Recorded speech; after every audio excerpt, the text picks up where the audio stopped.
to mention my Patreon. You can find that down in the link below. We are currently voting on our next mini-series, either the Hillside Strangler or the Manson family murder. So if you're interested in joining us over there, check out the link down below. Today we are going to be talking about the Elaine Park case. And Elaine Park was this 20-year-old woman who went missing from Glendale, California. She had dreams of making it big in Hollywood, and she'd actually dabbled a little bit in the whole Hollywood scene. She had some small roles in movies, so life was going pretty well for Elaine until it wasn't. Elaine went missing in the early morning hours of January 28th, 2017. But first, I want to tell you a little bit more about who Elaine was. Elaine was born on September 24th, 1996, to her mother, Susan Park. I wasn't able to find any information about her father, but Elaine did have a brother named Dustin. She attended high school at the Los Angeles County High School for the Arts. She really demonstrated an interest and a talent in acting that would, like I said, see her landing some small roles in movies, such as Crazy Stupid Love and Role Models. So, in high school, Elaine was on the cheer team, and eventually she achieved her kind of dream role of the cheer squad champion. She was also very active in her school's theater program. She loved musical theater and dance. And personality-wise, those closest to Elaine described her as very spirited and friendly. She tended to be very outgoing and extroverted, always offering a smile to her peers at school. But despite this, Elaine did suffer from depression, most prominently seen in the period after her parents' divorce. But she hung on, she kind of moved through the depression and stuck it out. Elaine was also very deeply creative. She used fashion, makeup, and tattoos to express herself. So, Elaine had been dating this guy on and off for a while. And on January 27th, she left to go to his house in Calabasas. And her boyfriend was the son of a very, extremely wealthy businessman. So, of course, the neighborhood that they lived in was very nice. Kind of like where the richest of the rich people lived. It was a gated community. They had 24/7 security. In fact, every car that entered and left had its plates run. So, it's like a very safe and secure little gated community. And it's located in the area known as Dark Canyon. And this gated community would be the last place that Elaine was ever seen. So, that night, Elaine and her boyfriend headed off to see a movie, and they grabbed an Uber and a Lyft at 10 p.m. They returned back to her boyfriend's residence around 1 a.m. And there is security footage of Elaine returning, so we know she returned. So not only did this gated community have security, but also like every house, every mansion had its own security cameras as well. So there is footage of Elaine and her boyfriend getting back to his house. And then this is where things just get really weird. Elaine never went home. She didn't go home the rest of the weekend. So she had gone out with her boyfriend on Friday night and then just never returned home. And people were trying to get a hold of her like all weekend. Her mom had texted and called, but everything was going unanswered. By Sunday morning, her mother was so concerned that she tried to report her daughter missing. So,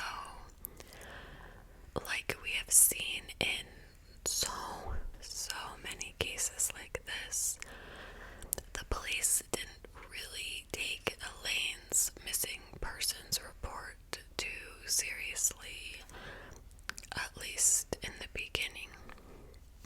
They believed that, this is a 20-year-old adult, and she does have the right not to answer her mother's calls without law enforcement getting involved. So basically, they asked her mother to hold off and to see if maybe Elaine would turn up by the time the weekend ended. However, by Monday, she still hadn't surfaced. And so Elaine's mother did officially file a missing persons report on Elaine. So once Elaine was officially considered a missing person, police began to investigate her case. Her boyfriend was interviewed, and he said that Elaine had spent the night at his house that Friday night, or she had been planning on spending the whole night there. But around 4 a.m., she wakes up and has this major panic attack, and she's shaking, she couldn't calm down. She was hysterical. He said Elaine got dressed and just took off, though according to her boyfriend, he did try to talk her out of it, trying to get her to stay. He said that Elaine left around 6 a.m. So, in order to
taken her over an hour to get from the front gate, which was like less than a minute away from the boyfriend's house.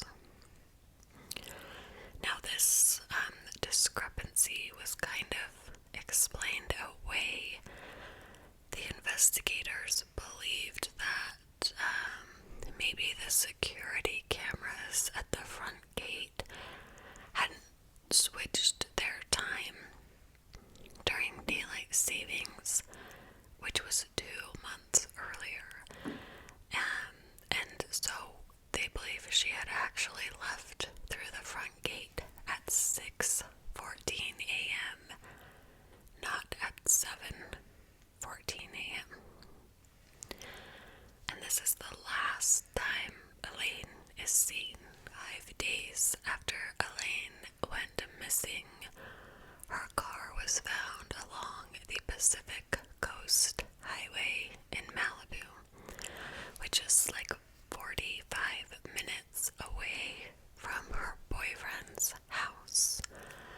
The doors were unlocked, the keys were in the ignition, but the ignition was in the on position, which had drained the car battery and it was dead. Her purse and wallet were still in the car, along with cash and her ID. Police now had a place to begin their search for Elaine, because up to this point, no one had any idea where she had really gone. So they start to put together a search. Police began searching on foot.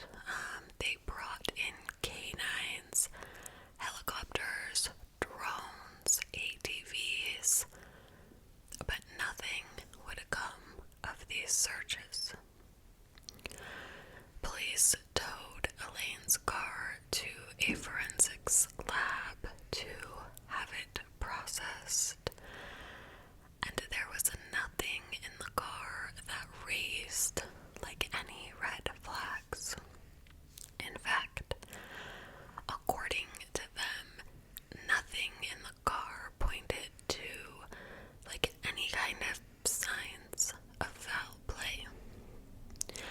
They believed that the evidence suggested that Elaine willingly just got out of her car and walked away. Elaine's boyfriend was questioned.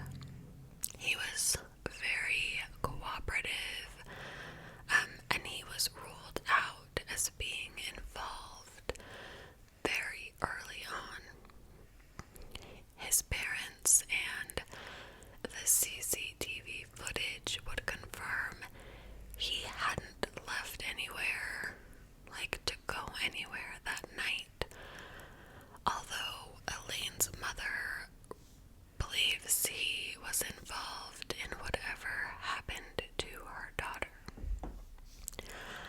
I guess in the footage of Elaine's car, like driving out of the front gate, you can really only see the car and the plates, so there was no way to confirm that Elaine was in the car, like driving it as it left. A $500,000 reward was set up for information leading to the return of Elaine Park, but this was like a temporary reward. The money had an expiration date. Her mother told the Daily News, quote, "I don't know what else to do. People are saying the money will talk, but it isn't happening," end quote. So eventually, Elaine's mother, Susan, decided to hire a private investigator because he felt like she felt like the Glendale police were not properly investigating Elaine's case. But the police were like, look, there is no evidence that points to foul play. But still, Elaine's mother insists that her daughter's case was not handled properly. So, one of the things that they believe was like a major misstep by police was her laptop, which was found in her car when her car was found, and was given back to the family immediately. Police hadn't kept it to try to search it to see if perhaps there was any information on it that could help with their investigation. And maybe there wasn't anything to suggest foul play, but maybe there was. So, maybe this is like a total coincidence, but right before Elaine's car is seen leaving this gated community, there is an unidentified car that pulls into the dead end in the community, which is right next to the boyfriend's house. The driver of this car has still never been ID'd, but this is like a dead-end road. There are only a few houses on it, so it's not an easy place for people to like get lost in. Now, there are some theories as to what may have happened in this case. Many people believe that Elaine just chose to end her life. She had been struggling with her mental health. Things were not great at home. She wasn't getting along well with her parents. She had had this major panic attack right before she went missing. So, Elaine had dropped out of college and had recently just been laid off her job. We know that she struggled with depression, and so a lot of people think that life was just really heavy for her, and she had chosen to end her life. Now, if she had, it's likely that her body would have been found. There were pretty extensive searches in the ocean and in the mountains in Malibu for her, and nothing was found. Like, nothing. No articles of clothing, no fingerprints, like footprints, nothing. Her mother insists that while she did have bouts of depression, nothing about her behavior in the days leading up to her disappearance indicated that she wanted to end her life. Another theory is that her boyfriend did something to her. The land, like behind the community where the boyfriend lived at the time, wasn't searched initially because I don't know if it's because this guy had a lot of money or his parents did. It may have been a little easier for him to get away with something. However, the inside of the boyfriend's home was never searched, even though it was her last known location. There is also the possibility of like an hour of time that is missing from when she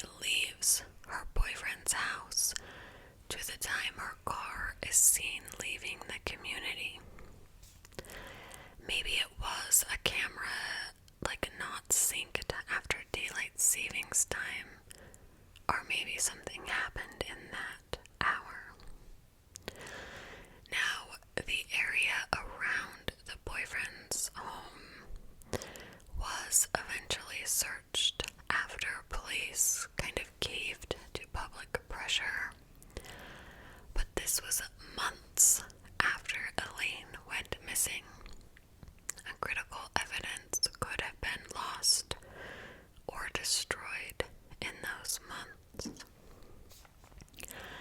There are other people that believe that Elaine was abducted from the Pacific Coast Highway. So this theory is that maybe she was having a panic attack. She pulled over on Pacific Coast Highway and got out of her car for a minute trying to calm down, and she was taken. There's really not a lot of evidence that points to this, but I think it's just as good of a theory as any. The final theory is that there is some kind of police cover-up going on. So while I was researching this case, I found an article on a website called The Local Voices of Malibu, and it talked about how mishandled Elaine's case was, and some other cases in this area. So, according to this website, the initial investigation in Elaine Park's case began with the Lost Hills Station, who at the time was under the command of acting Captain Josh Ty. So a little over a year later, on June 22nd, 2018, Tristan Bodette was found murdered in his tent at Malibu Creek State Park. And within 24 hours of this murder, there was this publication that exposed this 2-year law enforcement cover-up of 7 shootings that had occurred before Bodette's death under Ty's leadership or command. Another missing persons case, Matthew Weaver Jr., who disappeared on August 10th, 2018. So just 1 month into the search for Bodette's killer. All of these cases occurred while Ty was in command of the station. And then, a few months later, Ty was hospitalized for a heart condition, and almost immediately after, the newly elected sheriff, Alex Villanueva, unseated the former sheriff, Jim McDonnell, in November of 2018. The Lost Hills Station underwent this massive cleanup.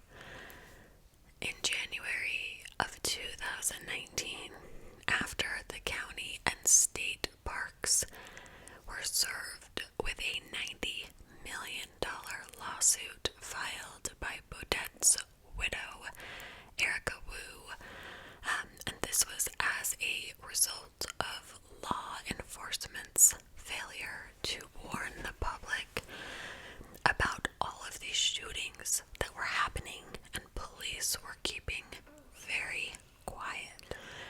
Sheriff Villanueva ordered Sergeant Tui Wright and Lieutenant Jim Royal to be transferred and placed under an internal affairs investigation for interfering with and conducting their own investigation into the shootings, which was under the LASD Homicide Division's purview.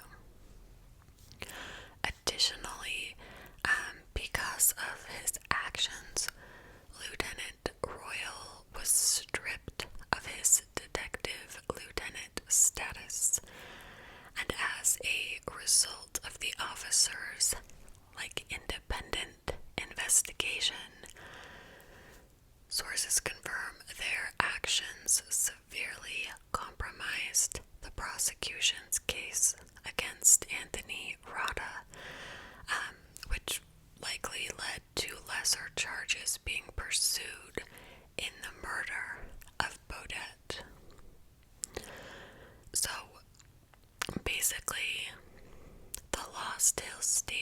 has this dark cloud looming over them, and this actually started long before the shootings began.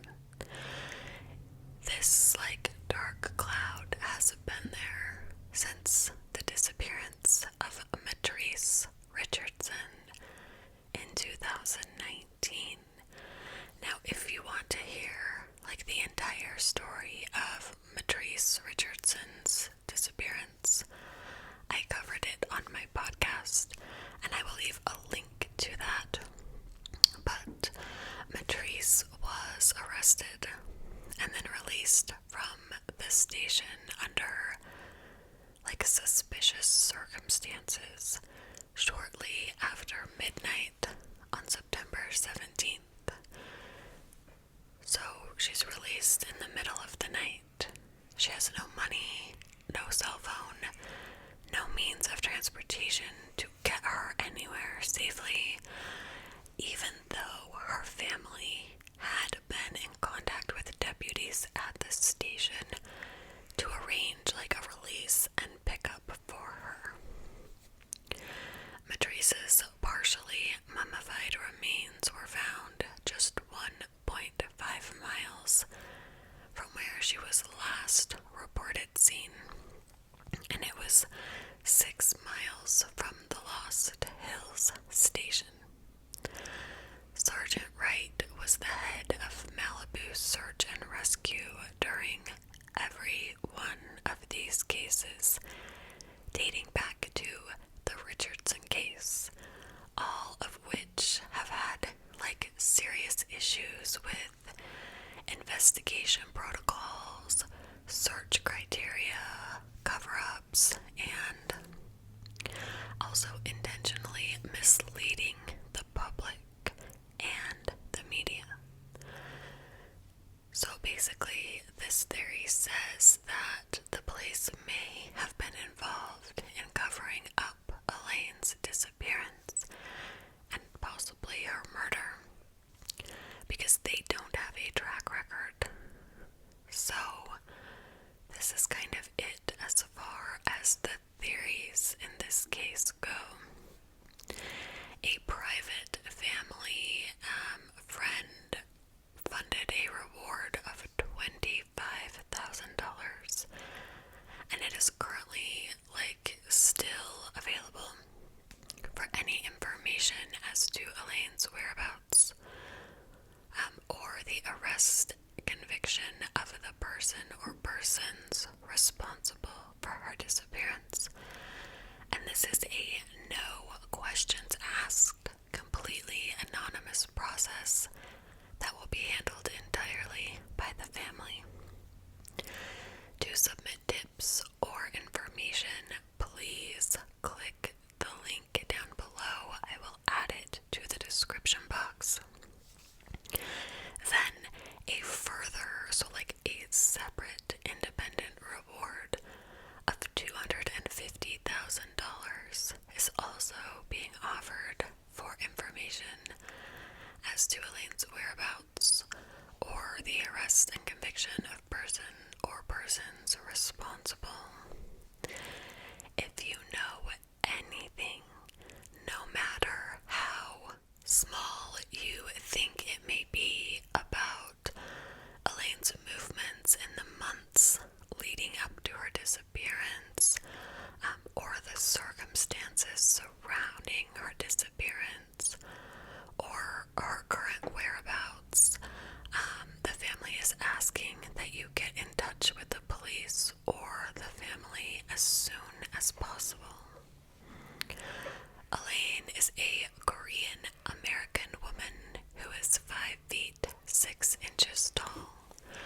She has dark brown hair, brown eyes, and weighs 125 pounds, or did weigh that when she went missing. Elaine was last seen wearing jean shorts, black Doc Marten boots, and a white hooded sweatshirt. She has a cow skull tattoo and a butterfly tattoo on her upper left arm, a dagger tattoo on shelter. If you have any information about the Elaine Park case, please call the anonymous tip line at 818-473-0611. I just quickly want to cite my sources for this video. I got information from the local Malibu website, which had an article titled 4 years have passed since Elaine Park disappeared. Family has questions, and so do we. The editor-in-chief of this website is C.C. Woods, and she has a lot of great information about Elaine's case on her website. So, if you want more information, be sure to check that out. There's also a website called ElaineParkMissing.com, which is dedicated to finding Elaine. I got a lot of information from this website as well as all of the pictures used in this video. There is also a Facebook page called Help Find Elaine Park. An APnews.com article by Alicia Rancillo titled "To Live and Die in LA Returns to Search for Missing Woman," and the dailynews.com article from September 29th, 2017 by Wes Woods titled "Elaine Park Went Missing in Calabasas 8 months ago. Her mom isn't giving up." And finally, themorbidlibrary.com had an article titled "The Missing Elaine Park," which was published on April 20th, 2021. This is a super frustrating case because Elaine wasn't really investigated as being missing for way too long. So the theory that I think is most likely is kind of a combination of the two. I don't think that in 2017 somebody forgot to set the security cameras back during daylight savings. I feel like that would be almost automatic, like how our phones automatically update the time during daylight savings, or when we fly somewhere else and we're in a different time zone. So I think it's super suspicious, the car that pulled up to his house, and police never looked into that because there was no foul play. Then it taking an hour for her car to leave the community. They do have footage showing her get in her car and leave, but she literally only had to drive past 4 or 5 houses to get out of the community. That could not have taken an hour. Something happened there. I do kind of suspect that perhaps the boyfriend was involved, and because his family was so wealthy, they could pay off the dirty police officers that worked for the Lost Hills department to kind of cover it up. I don't know. Not a super solid theory, but that seems like what could have happened. Anyway, let me know, as always, what you guys think. I always want to hear your theories on this case. Thank you so much for joining me. I will see you soon. Bye, guys.